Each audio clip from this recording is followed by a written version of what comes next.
Ito ang mainit na balita na dapat malaman at mapanood ng taong bayan at pinag-uusapan ngayon sa mundo ng social media na tila ayaw ipalabas ng bayarang media. Korte Suprema, tila ginimbalang lahat na kumakalaban sa dating Pangulong Rodrigo Duterte matapos subukang idiin patungkol sa kaso ng AGK. Ang dating Pangulong si Rodrigo Duterte tila nasampal ng katotohanan at kahihiyan matapos ang kumpirmadong anunsyo na binasura na at gawing final ng Korte Suprema ang desisyon nito na hindi nabuksang muli ang mga kasong pinipetisyon laban sa dating Pangulo na si Rodrigo Duterte. Kaya ayon pa nga sa marami sa ating mga kababayan, wala na, tapos na ang laban, tinalo pa sa korte. Pero bago natin simulan ang balitang politika ngayon sa Pilipinas, kung ikaw ay bago pa lamang sa aming channel, ay please huwag kalimutang mag-subscribe at i-click ang notification bell. Huwag din kalimutang mag-like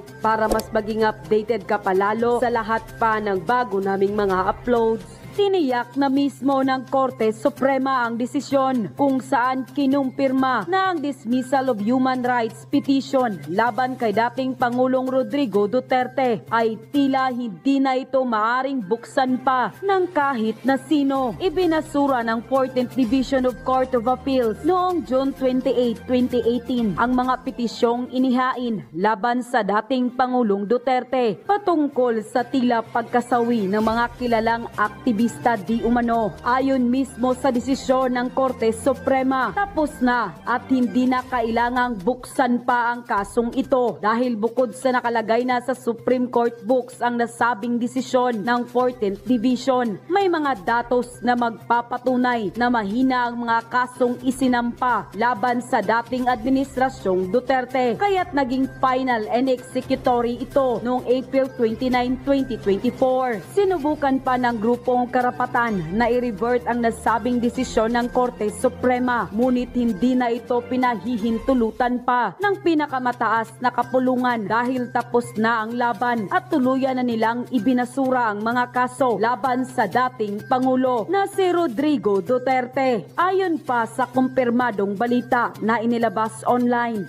ng Enquirer.net, dismissal of human rights petition versus Duterte reaches finality. The dismissal of petition for protective writs filed by several human rights group where former President Rodrigo Duterte was impleaded has attained finality. In a document made public Thursday, the Supreme Court has already released the entry of judgment for the case of which a decision has become final and executory on April 29, 2024. Under court rules, an entry of judgment means the decision was already recorded in the SE's book and can no longer be appealed or revised. The case was about the petition for review filed by Karapatan Rural Missionaries of the Philippines, RMP, and Gabriela that sought a reversal of the Court Appeals decision dismissing their petition for writs of amparo and habeas data to protect their members. The said petition was dismissed by the 4th Division of the Court Appeals on June 28, 2018. The petition for review and certiorari filed on June 28, 2019 at the Supreme Court, which raised issues on the CA decision, was followed by 2 or more manifestations filed by Karapatan after the extrajudicial killing of 3 of its human rights workers, Zara Alvarez, Ryan Hubilla, and Nelly Bagasala, who were supposed to testify in the hearings. Karapatan expressed dismay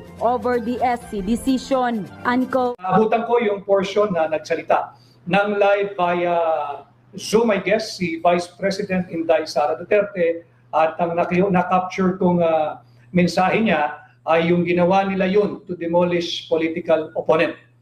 Ginawa nila yun to demolish the opposition. Yun na nakuha kong portion ng naging pahayag ni Vice President Inday Sara Duterte. Ang ating pong title ay Nasaan ang Due Process. Ito yung lumabas kanina na talagang salat doon sa tinatawag na due process nung inaresto si Tatay Digong at inilipad palabas ng bansa laban sa kanyang kagustuhan, walang consent, at in spite and despite of his vehement objection that he be brought before a court of competent jurisdiction, before a competent judicial authority as provided for by Article 59. Naririnig nyo rin kanina, madalas yan, Article 59 ng Rome Statute. Ano po ulit yung Article 59 ng Rome Statute? Ang sinasabi lamang po nun, to simplify, lahat ng taong maaaresto o pakay ng pag-aresto base sa isang warrant of arrest na inisyu ng International Criminal Court, dapat po itong dalhin sa isang competent judicial authority with emphasis on judicial, hindi competent authority from the executive branch of government. Malinaw po roon, competent judicial authority. So therefore, yung Article 59 left no other room for interpretation. Judicial authority. Sa korte, sa huwes, sa hukom o sa maestrado, dapat dalhin ang taong pakay ng warrant of arrest o ang taong inaresto base sa isang warrant of arrest na inisyu ng isang banyagang jurisdiction, ng isang banyagang korte katulad ng International Criminal Court. Napag-alaman sa hearing kanina na ito ay hindi ibinigay sa akusado. Ito ay hindi ibinigay sa arestado. Ito ay hindi ibinigay kay Tatay Digong, isang Pilipino na dapat sana ay usigin ng korte dito sa Pilipinas, hindi ng banyagang korte, na dapat sana ay usigin ng Pilipinong mang-uusig o prosecutor, hindi banyagang taga-usig, at higit sa lahat, dapat siyang litisin at husgahan ng isang lokal o Pilipinong maestrado at korte sa Pilipinas, hindi ng banyagang maestrado, hindi ng banyagang korte at hindi ng banyagang jurisdiksyon. Malinaw po doon, pinaliwanag kanina. Meron po kasi tayong tinatawag na Doctrine of Constitutional Supremacy. Yung doktrina na nagsasabi, pag nagbanggaan na ang ating mga karapatan, pag nagbanggaan na ang special laws o anumang batas, maging ordinansa man yan, maging Republic Act man yan, maging revised penal code man yan, pag yan ay nagbabangga na sa ating mga fundamental rights, sa ating mga basic rights na nakasulat, nakaukit at may garansya sa ating saligang batas, mangingibabaw at mangingibabaw ang linalaman, itinatakda, isinusulat at nakagaransya sa ating saligang batas. Yan po ang simpleng ibig sabihin ng Doctrine of Constitutional Supremacy. Ulitin ko, dito po sa ating diretsyong pakikipag-ugnayan sa inyo, pilit nating pasisimplihin o sa English pa ile-laymanize yung mga naririnig nating termino na hindi po kayo dapat magulat o masindak sapagkat sisikapin natin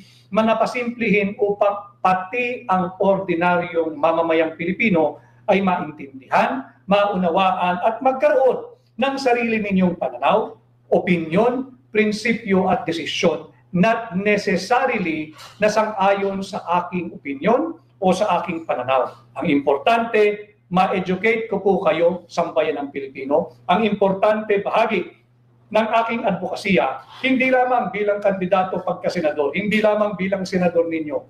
Bahagi ng aking advokasya bilang Pilipino, bilang abogado, bilang maisog, ay iangat ang antas ng pampublikong diskurso, maging bahagi ang lahat ng Pilipino, may pinag-aralan, kakaunting kaalaman o profesional, ordinaryong Pilipino, opisyal ng gobyerno o empleyado ng pribado o gobyerno.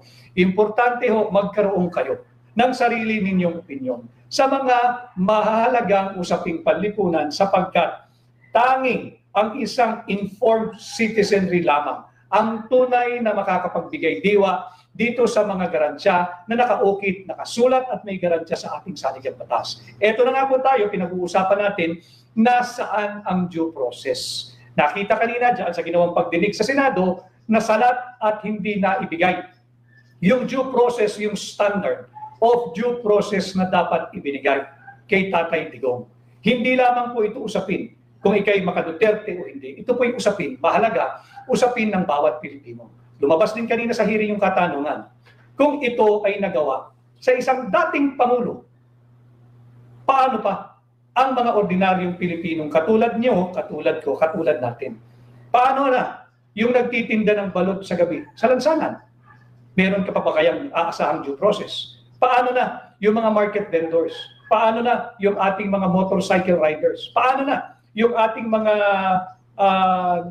vendor sa kalsada na nagkakalakal lang o naghahanap buhay ng marangal?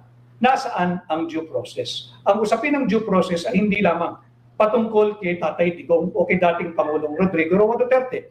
Ito ay usaping mahalaga na dapat pag-usapan nating lahat sapagkat when we speak of the constitutional supremacy being the supreme law of the land, lahat po tayo ay saklaw nito. Lahat po tayo ay dapat may proteksyon dito.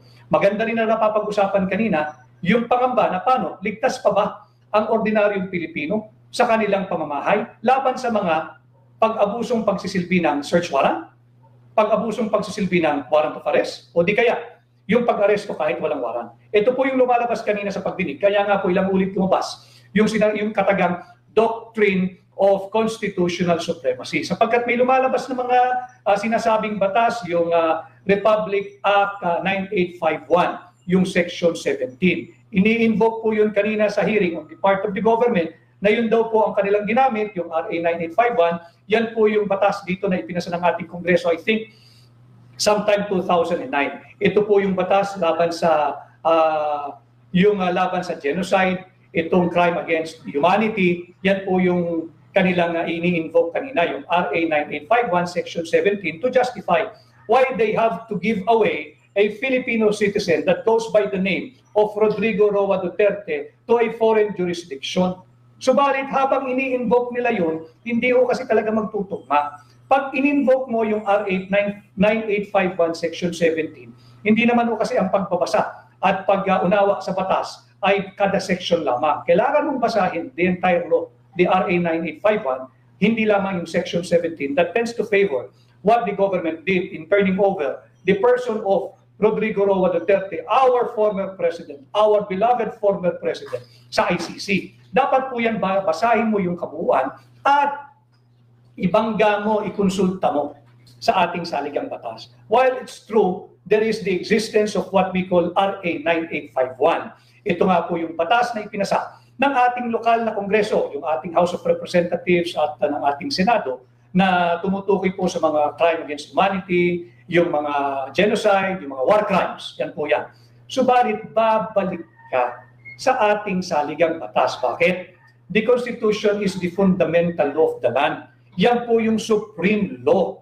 Wala pong pwedeng mas mataas sa ating saligang batas na kahit na anong special law or special laws. Hindi pwede yung RA 9851 ay mas mataas o hihigitan niya ang konstitusyon. Sapagkat meron din pong doctrine sa ating jurisprudence that the spring cannot rise above the source. The source of every law, lahat yan hanggang ordinansa, the source of every law is the Constitution.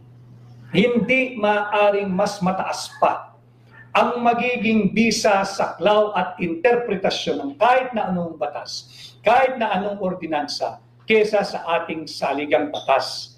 Ang Biblia ng lahat ng batas ay ang ating konstitusyon. That is why there is this repeated mention of the doctrine of constitutional supremacy. Meaning, yung sinasabi ho nilang RA 9851, baliwala po yun. Pag ibinalagga mo at ikinumpara mo at inihambing mo, doon po sa pinag-uutos ng ating saligang batas. Ano po yun? Babalik po tayo, Article 3, yung Bill of Rights. Yan po muna iikot ang ating mga usapin. Again, sisikapin kong pasimplihin ang mga mahalagang usaping panlipunan para maunawaan po ninyo. Because it is only through an informed, educated, and aware citizenry that we can have an empowered population, that we can have an empowered Filipino nation. Kinakailangan alam mo ninyo. Article 3, Section 1. Anong sinasabi dyan? No person shall be deprived of life, of liberty, or property without due process of law. Malinaw po yan. Saan po papasok yung due process sa ginawa nila kay Tatay Digong? Kung ini-invoke po ng gobyerno yung RA 9851, kinakailangan po yung basahin in relation to, kasi sinasabi ho nila roon, basta't meron na raw pong nasimulang investigation o prosecution, ang isang banyagang jurisdiction, maaari na nilang ibigay yung isang Pilipino doon sa jurisdiction na yon. basta't nasimulan na yung investigation o yung kaso o yung prosecution. Tama. Tama po kung simple reading nung Section 17 of RA 9851. Pero may pinaghuhugutan po yung RA 9851 eh. Babalik po tayo doon sa sinasabing yung batas ng international, yung Rome Statute. Babalik po tayo doon. Ano po sinasabi ng Article 59? Nung Rome Statute, na napapakinggan nyo rin po kanina yan. Lahat ng inaresto o aarestohin na Pilipino na saklaw ng tinatawag na warrant of arrest na inisyu ng International Criminal Court ay dapat agad-agad, walang delay. Hindi mamaya, hindi bukas, hindi sa susunod na linggo, hindi 6 months from today. Agad-agad, ora mismo, dapat ay dalhin sa isang competent judicial authority. So yan o, tumatakbo na tayo. Sinimulan natin doon sa ini-invoke ng gobyerno ng 9851. Of course, they will not mention, conveniently, they will not mention yung Article 59 ng Rome Statute. Dahil pagka binanggit mo po yun po yung pinaghuhugutang otoridad ng RA 9851 na pag meron na raw pong investigation o prosecution na nasimulan na ang isang foreign jurisdiction, they can dispense with anumang formality sa isang Pilipinong saklaw ng warrant of arrest. Tama, pero kinakailangan merong basihan yung RA 9851 na yan. Ano po yan? Yung Rome Statute, babalik po tayo sa Article 59. Sabi ng Article 59, any person arrested shall be brought promptly. Wala na po akong ibang makitang definition ng promptly sa Tagalog, kundi agad-agad, kundi ora mismo, kundi ngayon na mismo, hindi mamaya, hindi bukas, hindi 6 months from today. Ngayon na mismo, yung taong arestado, dapat mong dalhin without any delay sa isang competent judicial authority. Mahalaga po yun yung competent. Siyempre, lahat naman ng judicial authority, pero competent judicial authority. Meaning, tanging sa korte mo lang dadalhin yung taong inaresto mo base sa isang warrant na inisyu ng ICC according to Article 59 in relation to RA 9851. Malinaw po tayo Ngayon, binigay ba kay Pangulong Duterte yung natatangi niyang request? Malinaw po ito. Noong kami pong mga local lawyers niya ay nag-meeting noong March 13. Malinaw na binanggit sa amin ni Attorney Martin Delgra, isa lang ang hiningi ni Pangulong Duterte. Isa lang ang request ni Pangulong Duterte. Walang iba. Ang sinabi ni Pangulong Duterte, dalhin ninyo ako sa korte. Yun lang. Wala siyang request na dalhin siya sa kung saang special na lugar o bigyan siyang special na pagtrato. Isa lang mo request niya, dalhin ninyo ako sa korte. Bakit? Nalalaman niya yung kanyang karapatan bilang dating Pangulo, bilang dating prosecutor, bilang abogado, at higit sa lahat bilang Pilipino. Alam niya that the Constitution, the 1987 Constitution, hindi naman suspended yan. It is working, it is functioning, so alam niya yung kanyang karapatan. Hiningi niyang dalhin siya sa korte. Bakit? I-invoke na rin niya dyan yung kanyang karapatan under Article 3, Section 1. No person shall be deprived of liberty. And under arrest ka na hindi ka na makagalaw Any moment na hindi mo na magalaw ang iyong freedom, under arrest ka na niyan, restricted na movement mo You can now invoke kung ano man yung mga related laws. In-invoke po niya yan Yung dalhin ninyo ako sa competent judicial authority because he knows Article 59 of the Rome Statute. Pangalawa, yung Article 3, Section 1, that no person shall be deprived of life, liberty without due process of law. Again, may due process ba? Anong nangyari dun sa tinatawag nating constitutional supremacy, yung doctrine of constitutional supremacy? Pangalawa, meron pa rin isang related constitutional guarantee. Diyan pa rin hindi tayo lalayo sa ating Bill of Rights. Article 3, Section 14. No person. This provision starts in the negative. No. Ibig sabihin, hindi pwede. Bawal. No person shall be held to answer for a criminal offense. Yan po, nasa saligang batas natin yan. Without due process of law. Pangalawang beses na po yan. Unang-una, Article 3, Section 1. Nabanggit na po yan. Walang pwedeng pagdamutan o ipagkait ang iyong karapatan at kalayaan ng walang due process of law. Tumungo po tayo sa isa pang constitutional provision, Article 3, Section 14, which starts in the negative. No person shall be held to answer for a criminal offense. Hindi ba criminal offense yung kanyang ibinibintang sa kanya ng ICC? Okay. No person shall be held to answer for a criminal offense without due process of law. Dalawang provision na po yan. Article 3, Section 1. Article 3, Section 14. Lamang po ha. Kay Ann, guys, wag magpabudol muli. Vote straight, DDS. Maraming salamat. Kay Kenji, gusto kong pabalikin nila si Duterte because that is the only way to rectify the wrong that was done to him.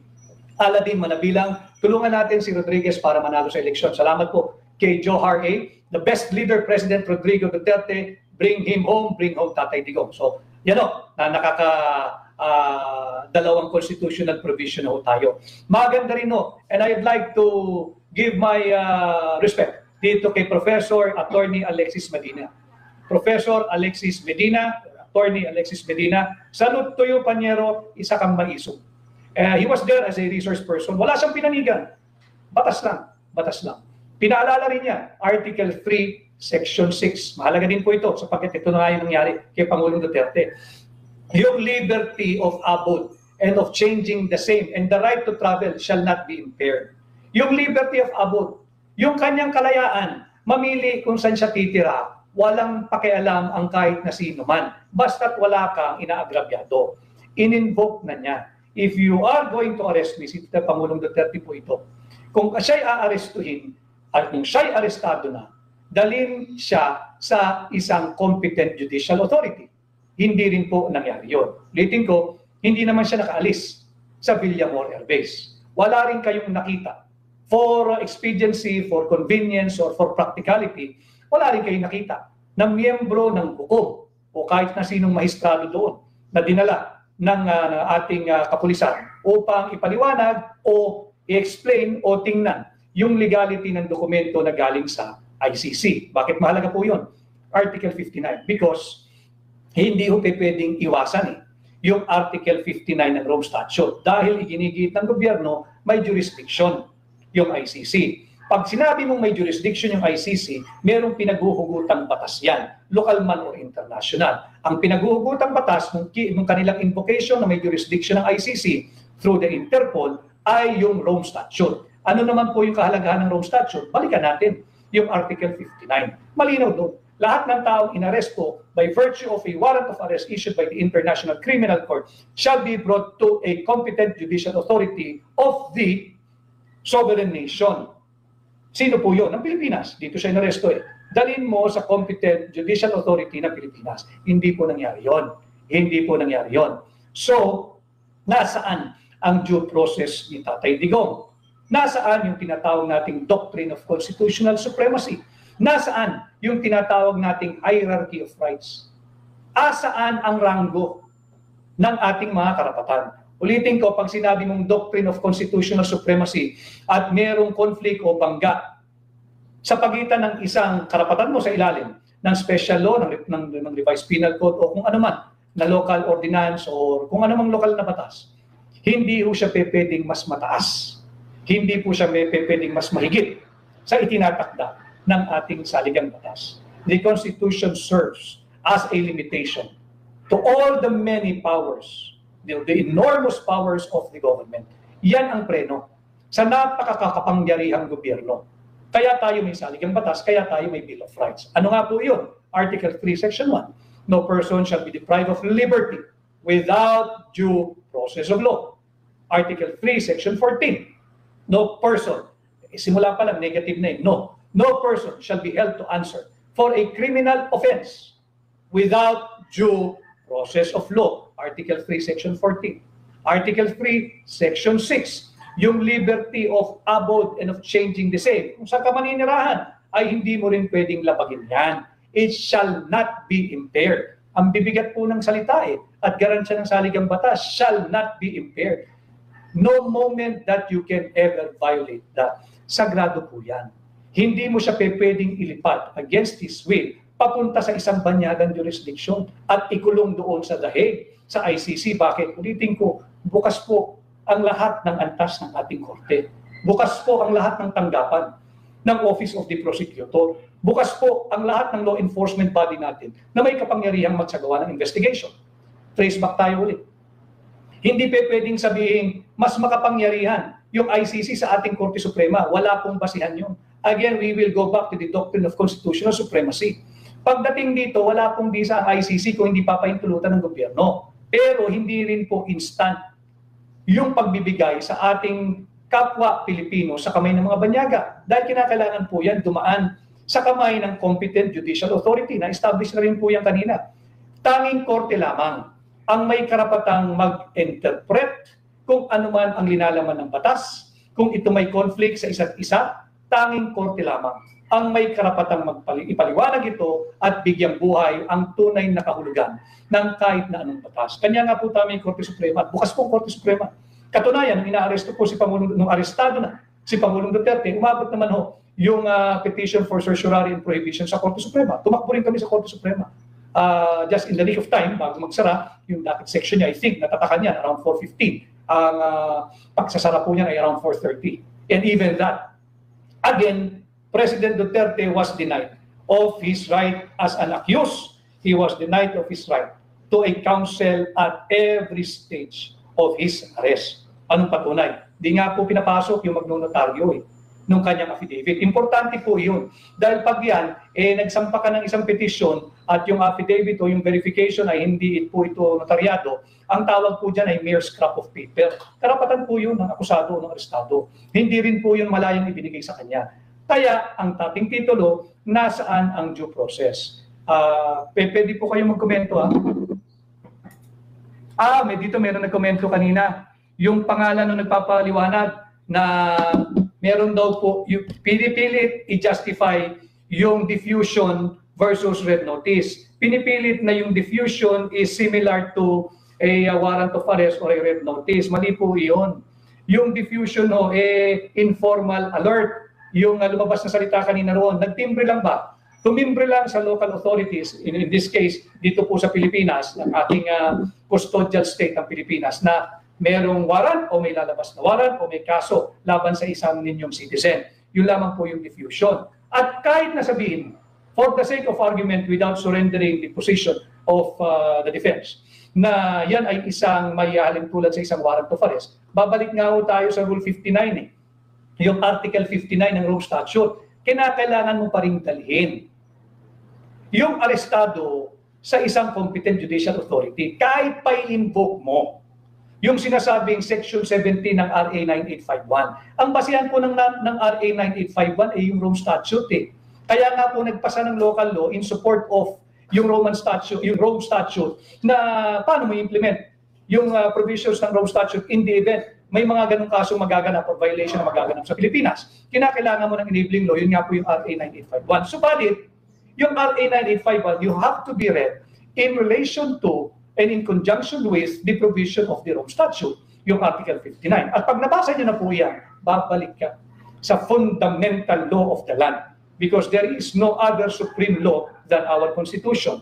And the Constitution is very categorical. No person shall be deprived of his liberty without due process of law. Who affords you now the due process? It's the court. It's the court. Tanging korte lamang. Oliver De Rafera, ano po mangyayari na claim or compensation against ICC if Tatay Digong is proven not guilty? Oliver, aaralin natin, hindi ko nalalaman if he will be entitled to any form of compensation, pero hindi po mahalaga yung compensation Ang importante, yung kanyang liberty. Ang importante yung kanyang karapatan. Ang importante yung kanyang dignidad bilang tao, bilang isang Pilipino. Bilang isang Pilipino. Kaya mahalaga na lahat tayo ay kasali sa usaping ito. Napakahalaga nito, hindi po ito confined or contained sa Pilipinas lang. Kung wala tayong malinaw na posisyon o paninindigan bilang Pilipino, ay nakakaya po tayo.